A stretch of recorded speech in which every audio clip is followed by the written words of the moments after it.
एक ऐसी पत्नी जो अपने पति को ही अपना परमेश्वर मानती है। शुरुआत में तो ये कपल एक दूसरे के साथ बहुत ही प्यार से रहने लगता है, लेकिन जब पति का असली चेहरा पत्नी के सामने आता है तो उसके तो होश उड़ जाते हैं। यह आदमी अपनी पत्नी को इतना ज्यादा टॉर्चर करता है कि उसकी पत्नी की इतनी ज्यादा बुरी हालत होती है कि वो पूरी तरीके से टूट जाती है। अब एक लाचार पत्नी अपने खतरनाक पति को कैसे सबक सिखाएगी, यही देखेंगे हम आज की जबरदस्त थ्रिलर कहानी में, जिसका नाम है अमू। तो दोस्तों, मेरा नाम है किरण और आप देख रहे हैं हॉरर बॉक्स हिंदी।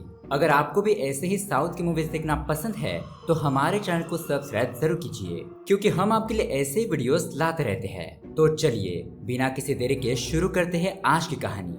कहानी की शुरुआत होती है कपल से, जिसमें लड़की का नाम होता है अमू और लड़के का नाम होता है रवि। इन दोनों की शादी हो जाती है और रवि एक इंस्पेक्टर होता है। शादी होने के बाद इन दोनों की जिंदगी बहुत ही ज्यादा खुशहाल तरीके से गुजरने लगती है। रवि अमू पर बहुत ज्यादा प्यार लुटाने लगता है और उसी तरीके से अमू भी अपने पति की बहुत ज्यादा केयरिंग करने लगती है। अब शादी होने के बाद ये दोनों एक नए घर में शिफ्ट हो जाते हैं। उन्हीं के घर के बगल में लिनी नाम की एक औरत भी रहती है, जिसके साथ अमू की दोस्ती हो जाती है।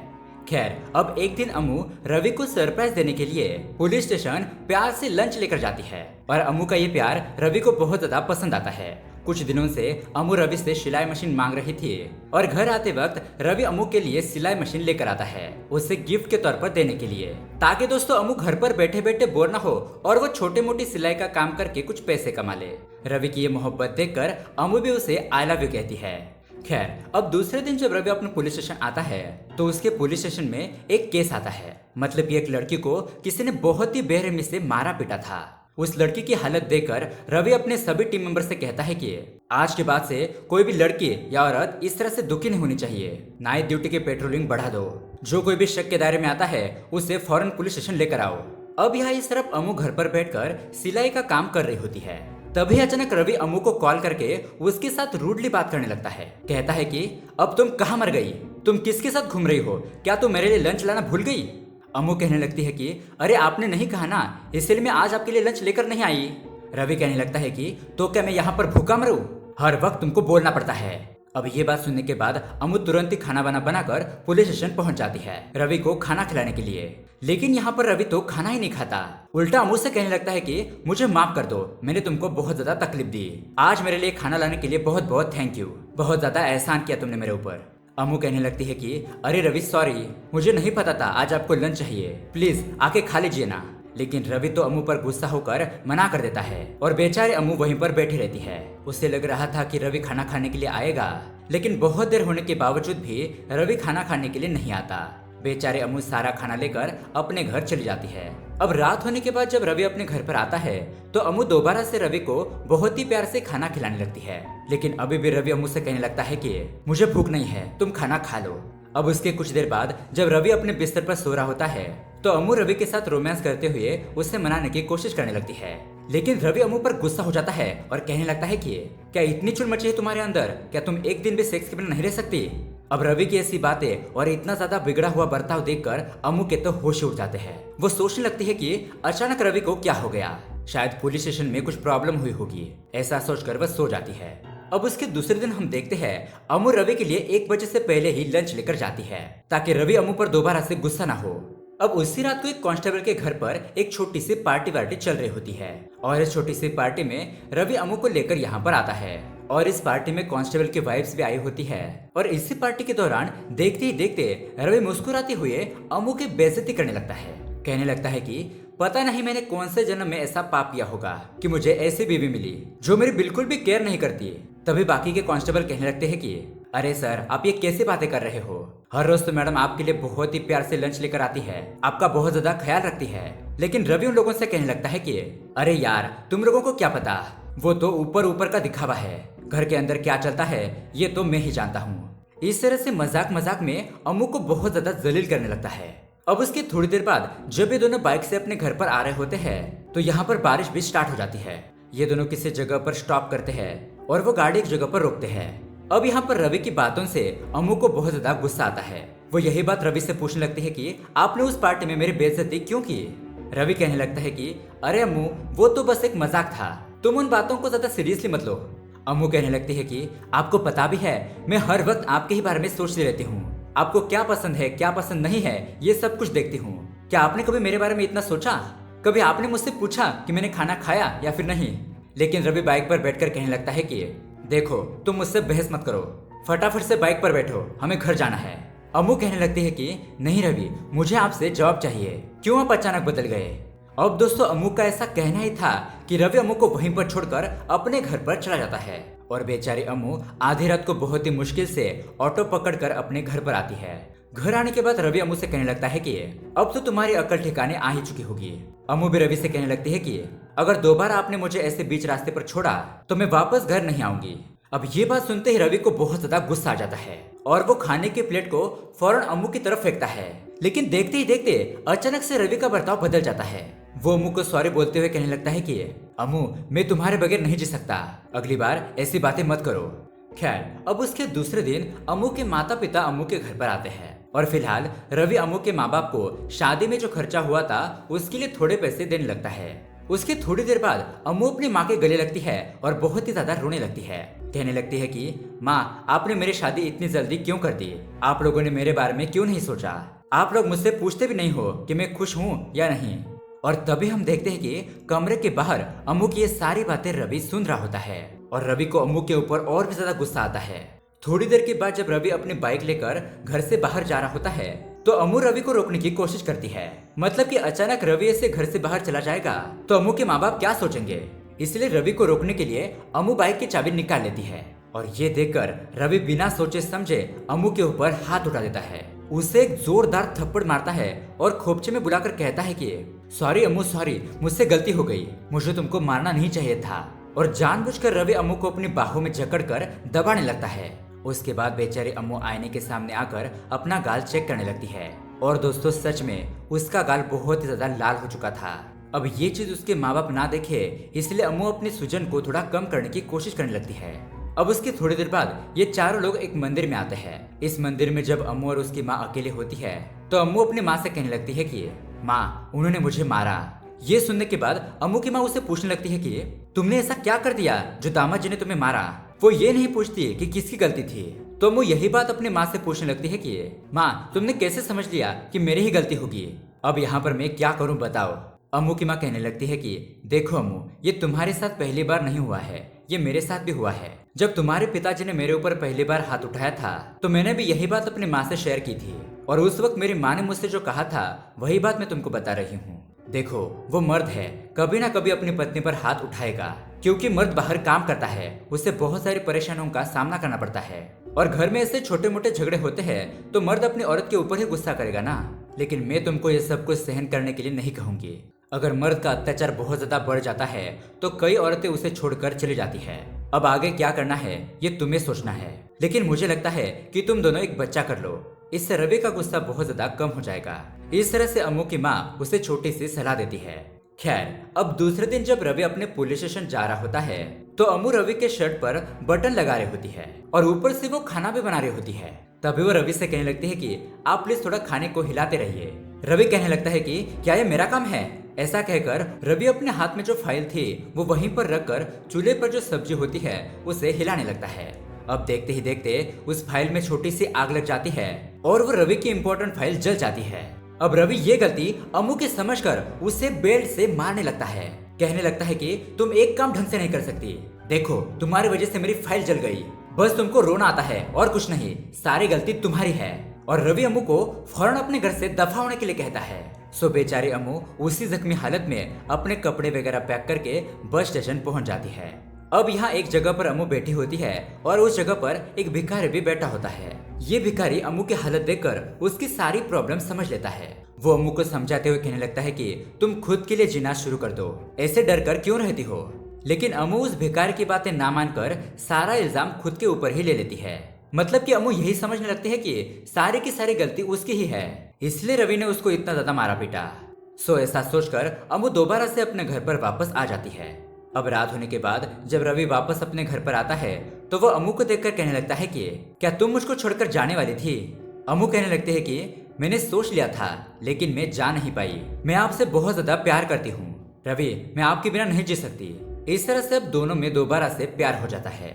लेकिन फिर उसके दूसरे दिन रवि का बर्ताव वैसा का वैसा ही रहता है। अब अम्मू ये बात अपने माँ बाप से भी शेयर नहीं कर सकती और अपने पड़ोस से भी, बस अंदर ही अंदर घुटती रहती है।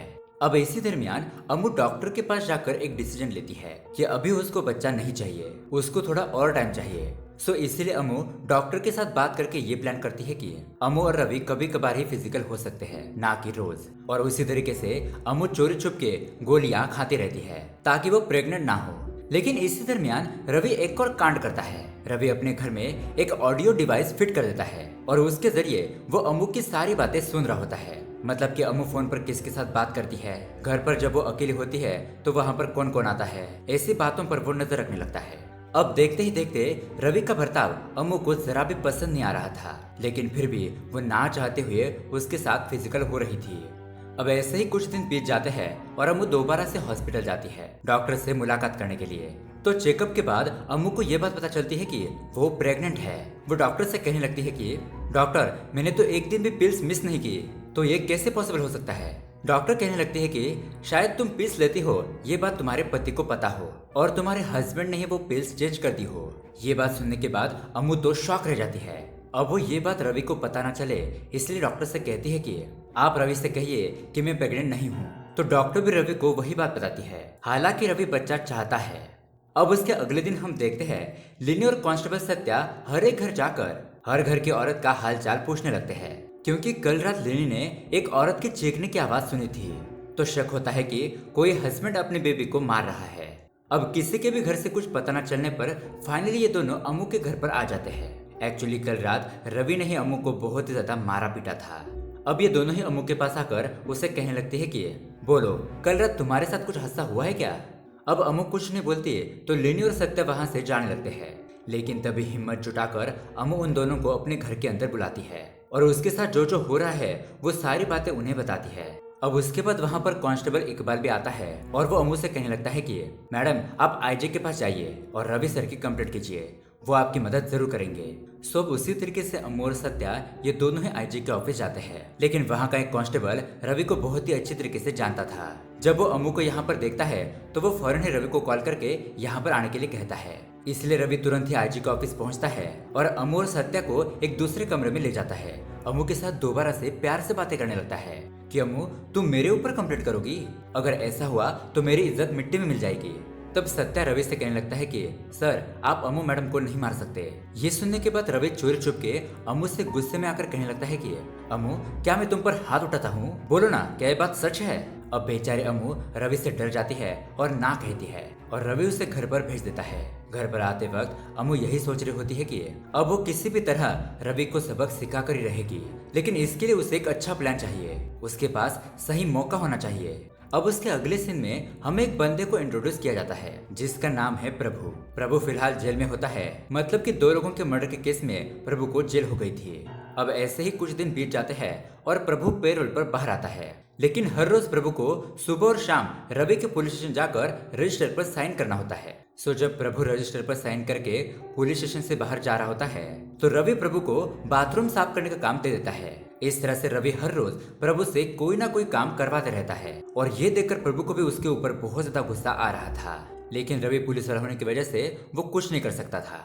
अब दोस्तों, यहाँ पर प्रभु के बारे में बात करें तो उसकी एक बहन भी होती है जिसका नाम होता है गीता। प्रभु मर्डर करके जेल गया, इस वजह से गीता उसके ऊपर नाराज होती है। लेकिन हर वक्त प्रभु अपनी बहन गीता के पास आकर उससे माफी मांगता रहता है। प्रभु की यही विश होती है कि वो अपनी बहन की शादी देखे और इसीलिए वो पेरोल पर बाहर आया होता है। खैर, अब इसी दौरान एक दिन कुछ लोग प्रभु की बहन के बारे में कुछ अनाप शनाप बकने लगते हैं। प्रभु ये बातें सुनता है और उसे बहुत ज्यादा गुस्सा आता है और इस वजह से प्रभु का उन लोगों से झगड़ा हो जाता है। लेकिन वो लोग रवि के पुलिस स्टेशन जाकर प्रभु की कंप्लेंट करते हैं। अब कोई भी बंदा पेरोल पर बाहर आने पर क्राइम नहीं कर सकता। सो रवि प्रभु का पेरोल कैंसिल करवाने के लिए हायर ऑफिसर को लेटर सेंड करने लगता है। लेकिन बेचारा प्रभु रवि से बहुत ज्यादा रिक्वेस्ट करने लगता है कि सर प्लीज आप मेरे साथ ऐसा मत कीजिए, मुझे मेरी बहन की शादी देखनी है। सर प्लीज कुछ दिन और, आप जो भी काम बोलोगे मैं वो करूंगा, लेकिन मेरी पेरोल कैंसिल मत कीजिए। लेकिन रवि तो बहुत ज्यादा घमंडी होता है, वो उस लेटर को अपने हायर ऑफिसर को सेंड कर देता है। अब ये देखकर प्रभु को बहुत ज्यादा गुस्सा आता है और वो रवि को धक्का दे देता है। लेकिन अब इसकी वजह से रवि और बाकी के कांस्टेबल प्रभु को बहुत ज्यादा मारने लगते हैं। लेकिन अब बेचारा प्रभु करे भी तो क्या करे। इसी दरमियान सारे पुलिस वालों को पता चलता है कि आईजे इस पुलिस स्टेशन में आ रहे हैं और वो भी इंस्पेक्शन करने के लिए। और तभी वहाँ पर अमू टिफिन लेकर पहुंच जाती है। सो अब रवि अमू और प्रभु को एक बाथरूम के अंदर लॉक कर देता है ताकि आईजे इन दोनों को देख न सके। अब इस बाथरूम में अमू और प्रभु ये दोनों ही अपनी दुख भरी दास्तां एक दूसरे को सुनाने लगते हैं। एक दूसरे से कहने लगते हैं कि तुम भी रवि के हाथ मार खा रही हो और मैं भी रवि के हाथ का मार खा रही हूँ, लेकिन हम दोनों में से कोई भी रवि का सामना नहीं कर सकता।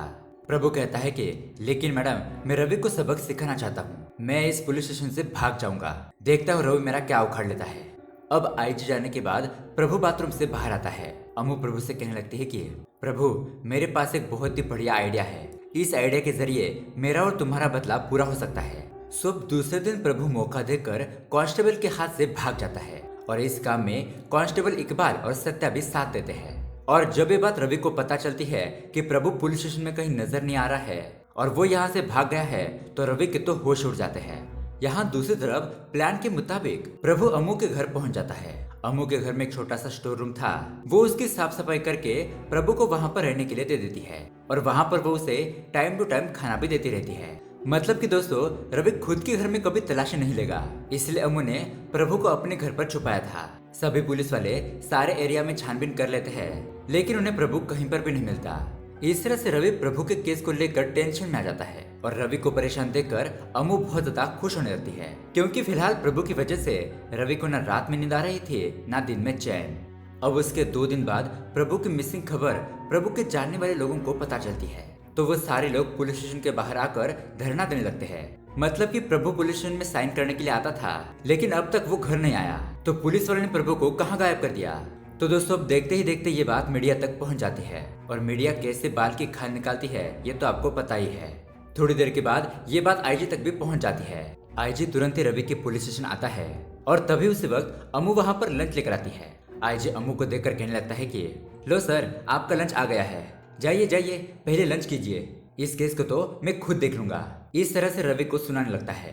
तो रवि अमू को साइड में बुलाकर उससे कहने लगता है कि देखो तुम्हें कल से मेरे लिए लंच लाने की कोई जरूरत नहीं है।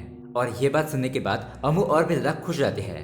खैर अब उसके कुछ दिनों के बाद आईजी रवि को बुलाकर उससे कहने लगता है कि देखो रवि कुछ दिनों के बाद प्रभु की बहन गीता की शादी है, अब तुम्हारे पास सिर्फ वही मौका है प्रभु को पकड़ने का।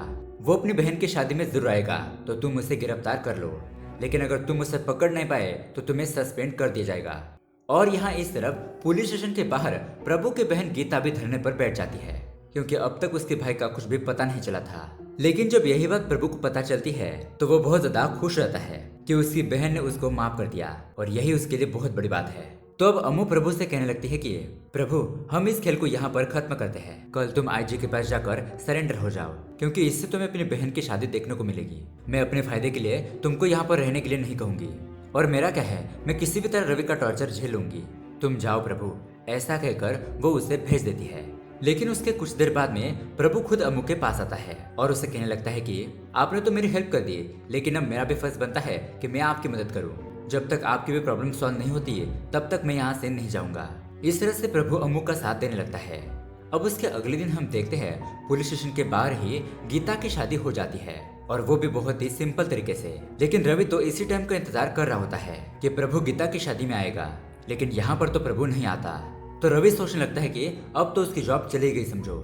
उसके बाद रवि उस सीसीटीवी फुटेज को डिलीट करने लगता है जहाँ पर सारे पुलिस वालों ने प्रभु को मारा था, क्योंकि अगर ये सीसीटीवी फुटेज आईजी को मिल गया तो उसकी तो शामत आ जाएगी और उसके ऊपर एक और केस लगेगा। तो उस फुटेज को डिलीट करने के दौरान रवि देखता है कि अमू ने प्रभु के साथ बात की जब वो दोनों उस बाथरूम से बाहर आ रहे थे। अब ये देखने के बाद रवि को शक हो जाता है कि दाल में कुछ काला है। वो तुरंत ही अपना फोन लेकर अमू के घर की ऑडियो सुनने लगता है। मतलब कि रवि ने जो ऑलरेडी उस घर में डिवाइस फिट किया था, उस डिवाइस में क्या क्या बातें रिकॉर्ड हो रही है उसे सुनने लगता है। अब उस वक्त तो प्रभु अमू के घर पर ही होता है और प्रभु की आवाज यहाँ पर रवि सुन लेता है। उसके बाद यहाँ कुछ पुलिस वाले अपने कुछ आदमियों को बुलाकर उस धरने के बीच शामिल कर लेते हैं और वो लोग जानबूझकर पुलिस वालों के ऊपर पत्थर फेंकने लगते हैं। इसी मौके का फायदा उठाकर सारे पुलिस वाले धरने पर बैठे लोगों को मारने पीटने लगते हैं। अब इस लड़ाई के दौरान पुलिस के जो आदमी इस धरने में शामिल हुए थे वो पुलिस स्टेशन में घुसकर वहाँ के सारे सीसीटीवी कैमरे फोड़ देते हैं। मतलब कि दोस्तों रवि का ये प्लान था कि ये लड़ाई होने की वजह से सारे सीसीटीवी फुटेज डिलीट हो गए खैर, अब ये सब कुछ होने के बाद रवि अपने घर पर आता है और अम्मू से पूछने लगता है कि बोलो, प्रभु कहाँ पर है? मैंने घर में प्रभु की आवाज सुनी है। अम्मू कहने लगती है कि आप किसके बारे में बात कर रहे हो? उसके बारे में तो मुझे कुछ भी आइडिया नहीं है। प्लीज आप मुझे मत मारिए, मैं प्रेग्नेंट हूँ। खैर, अब रात होने के बाद अम्मू सो रही होती है। तभी अम्मू को रवि की बातें याद आती है और वह सोचने लगती है कि रवि को कैसे पता चला कि प्रभु यहाँ पर है। इसलिए वो तुरंत ही नींद से उठकर अपने पूरे घर में उस डिवाइस को ढूंढने लगती है। रवि भी घर के बाहर जाकर आज क्या रिकॉर्डिंग हुई है उसे सुनने लगता है।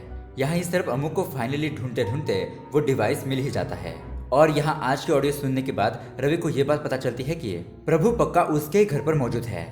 खैर, अब उसके दूसरे दिन सुबह सवेरे एक कांस्टेबल कॉल करके एक वीडियो देखने के लिए कहता है। इस वीडियो में प्रभु ने अपनी सारी बातें रिकॉर्ड कर ली थी। मतलब कि वो सब कुछ कन्फेस करता है कि रवि ने गुस्से में आकर प्रभु को मारा पीटा और उसी तरह वो रोज अपनी पत्नी को भी मारता है, अम्मू को टॉर्चर करता है। अम्मू मैडम ने ही मुझे अपने घर पर शेल्टर दिया और अब मैं सरेंडर होने के लिए आईजी के पास जा रहा हूँ। अब ये जानने के बाद रवि अम्मू के सामने आकर बैठ जाता है, लेकिन इस बार अम्मू रवि से नहीं डरती बल्कि उसकी आंखों में आंखें डालकर उससे बात करती है। थोड़ी देर उन दोनों के बीच बातों की लड़ाई होती है और फाइनली अम्मू रवि से कहने लगती है कि मुझे अब तुमसे डिवोर्स चाहिए और उसी तरह तुम्हें खुद का वीडियो बनाओ जिसके अंदर तुम अपने सारे जुर्म कबूल करो कि हर रोज तुम मुझे कैसे मारते थे, टॉर्चर करते थे। अब इसी दरमियान रवि अम्मू के साथ कैसे बिहेव करता था, उसे किस तरह से मारता पीटता था, वो सारी बातें बताने लगता है। लेकिन उसके बाद रवि को ये बात पता चलती है कि अम्मू ने रवि के ही डिवाइस का यूज करके रवि की ये सारी बातें रिकॉर्ड कर ली है। अब उसके बाद रवि आईजी के ऑफिस पहुंचता है, लेकिन उसके पहले ही प्रभु वहां पर पहुंच गया था। अम्मू भी अपनी कंप्लेंट लिखवाने के लिए आईजी के ऑफिस पहुंच जाती है। अम्मू को यहाँ पर देखकर रवि दोबारा से अम्मू के साथ प्यार से बात करने लगता है। उसके सामने हाथ जोड़कर रिक्वेस्ट करने लगता है कि अम्मू प्लीज मेरे साथ ऐसा मत करो, मेरा करियर बर्बाद हो जाएगा। तो अम्मू भी कहने लगती है कि मैंने भी तुमसे इसी तरह से हाथ जोड़कर रिक्वेस्ट की थी, लेकिन तुमने क्या किया? खैर, अब उसके बाद अपने केबिन से आईजी बाहर आते हैं और अम्मू ने बिना हिचकिचाहट के रवि की सारी करतूतों के बारे में बताने लगती है और ये भी कहने लगती है कि सर मैंने ही प्रभु को हमारे यहाँ पर शेल्टर दिया रवि को सबक सिखाने के लिए। उसी तरह अम्मू आईजी के सामने रवि से पूछने लगती है कि बताओ रवि, तुम रोज मुझे मारते थे ना? मतलब कि जिस तरह से उस वक्त रवि ने अम्मू से पूछा था उसी तरीके से अम्मू भी रवि से पूछने लगती है, लेकिन रवि तो चुपचाप हो जाता है। उसके बाद अम्मू रवि की रिकॉर्ड की गई सारी बातें आईजी को सुनाती है और तब जाकर रवि की असलियत सबके सामने आती है। अब ये सब कुछ जानने के बाद तुरंत ही रवि को सस्पेंड कर दिया जाता है और उसे जेल भिजवा दिया जाता है। अब यहाँ पर प्रभु का पेरोल भी खत्म हो चुका था तो वो भी जेल चला जाता है और इसी के साथ अम्मू अपनी नई जिंदगी की शुरुआत करती है और वो दोबारा से उसी बस स्टैंड के पास जाती है वहां से कहीं पर जाने के लिए। उस जगह पर उसे वो भिखारी मिलता है तो वो उसे बिरयानी का एक पैकेट दे देती है। चलो देर से ही सही, लेकिन तुम्हें हिम्मत तो आई। और दोस्तों इस तरीके से ये मूवी यहीं पर एंड हो जाती है। दोस्तों ये कहानी हमें यही मैसेज देती है कि अम्मू की तरह प्रॉब्लम से लड़ना होगा और अपने खुशी की जिम्मेदारी खुद लेनी होगी। तो दोस्तों ये मूवी आपको कैसी लगी हमें कमेंट करके जरूर बताइएगा। साथ ही ऐसे ही अमेजिंग मूवी देखने के लिए हमारे चैनल को सब्सक्राइब जरूर कीजिए। मिलते हैं अगली वीडियो में। Thanks for watching.